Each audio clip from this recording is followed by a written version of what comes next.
Part 9 is already the best part. No, only because we're so young into it. I mean, we're still only 2 years in and we're only 24, 25 chapters in. Though it has been very entertaining. Honestly, it's one of my favorite starts to a part probably ever. I can't say it's the best. Today we are back with more JoJo hot takes, because every time I post about JoJo hot takes, y'all always flock to the post responses, which thank y'all. I think this is like part 7 of JoJo hot takes. It's one of the longest running series we have on this channel, probably just behind Who Deserves Better, which a new video of that will probably be coming out soon. The ending of part 6 should have had Jolene beat Poochie before he reset the universe, like she clotheslined him or something along those lines. Now, I halfway think this is a joke comment because you said she clotheslines this nigga. I've never seen someone in JoJo's get killed with a clothesline. But if you're being serious, no. Jolene should not beat Poochie. Like, there was just no. Poochie died exactly how he should have died. I don't think anything about part 6 ending needs to be changed, because even what Jolene does at the end is literally a symbiotic tribute to Jonathan and literally shows the closing of the chapter of the Joestar curse and just the original universe's Joestar clan. I don't feel like there's any need to change that, especially when Araki himself said that if he didn't change what the ending originally was going to be and he had just did what he was planning to do originally, which was just keep this series going, or like he wasn't really, he was always planning on ending at part 6. Part 6 was a hard cutoff, but he was not planning on continuing the series at all. He originally was planning on ending it with, I think, Jolene winning. Again, I don't know what his original ending plans were, he never said them, but like he was planning on ending it and then immediately writing a new manga. That has nothing to do with JoJo's, but that manga ended up being Steel Ball Run, and he ended up changing what he was going to do so he can make an avenue for him to go back to Steel Ball Run and just go back to the past.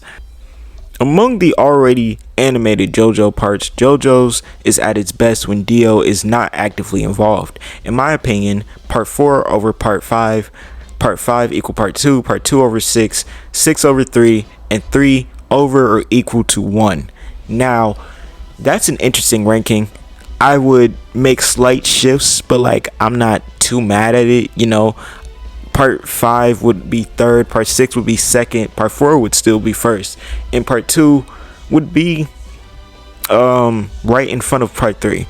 Right there, just a little bit. I like part 2 just a little bit more than I like part 3, but with my whole thing with part 3 might just be length more. Joestar is one of the worst books I've ever read, and the only thing I enjoyed there was OP cars.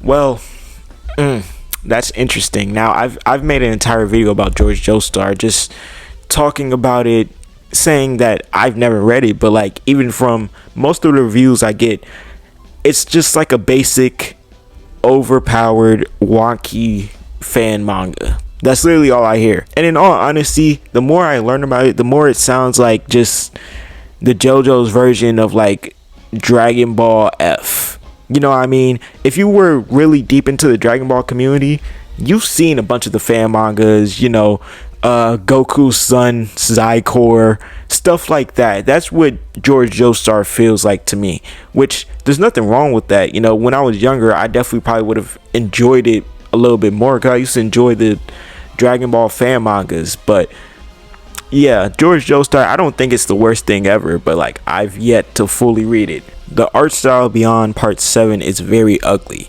I very hard disagree. Like it's a very, very strong disagree. I feel like Araki was at his best between the years of probably like 1999 or 2000 all the way up to 2013, you know, because you look at the fucking part 8 manga, especially at the start, oh my god,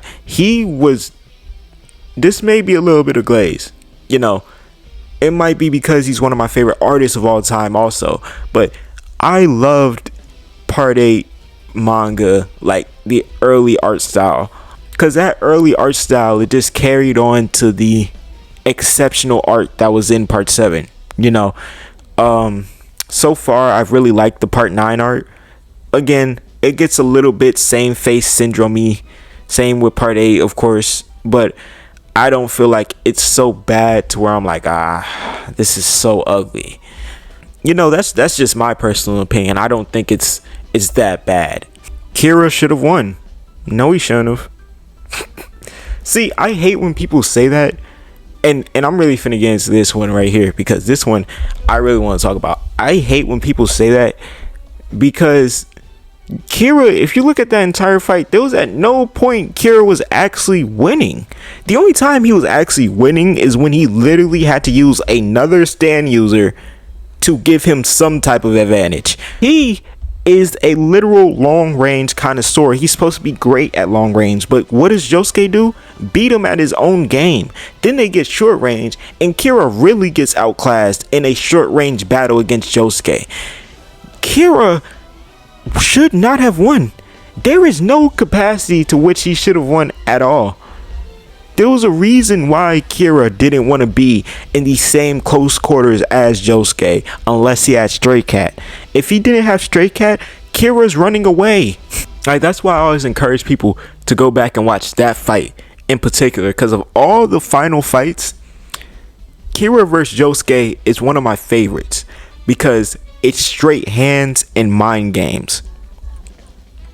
There's no real power boost. Of course, Kira has Bites the Dust, but again, that's a power boost if Kira gets it on a civilian who's not a stand user and gets them to try to stop Kira. You know what I mean? Other than that, it's basically just basic Killer Queen versus basic Crazy Diamond, and basic Crazy Diamond is giving Killer Queen the meanest hands of his fucking life. And to end it off today, parts 1, 5, and 6 are very overhated. Yes, I can say yes 200 times. Yes, part 1 is too short to be appreciated, and it's on top of the fact that since it follows a somewhat basic plot, it's always going to be seen as boring no matter how action packed it is within the first few and throughout the entire part.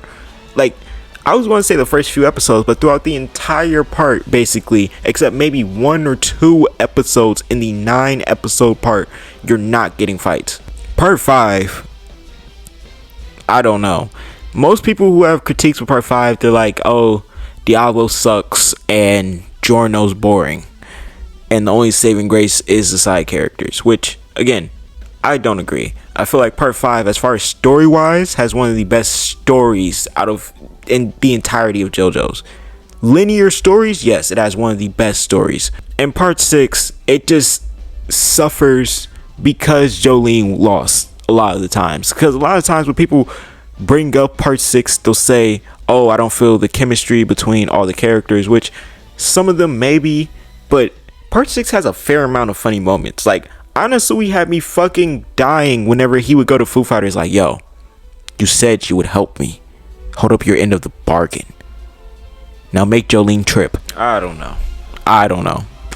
I just think they're all very overhated, so I 100% agree with your hot take. But that's really all I got for y'all. If y'all enjoyed the video, make sure to like, comment, and subscribe. You know, we're on the road to 5K, so anything helps. And until next time, peace.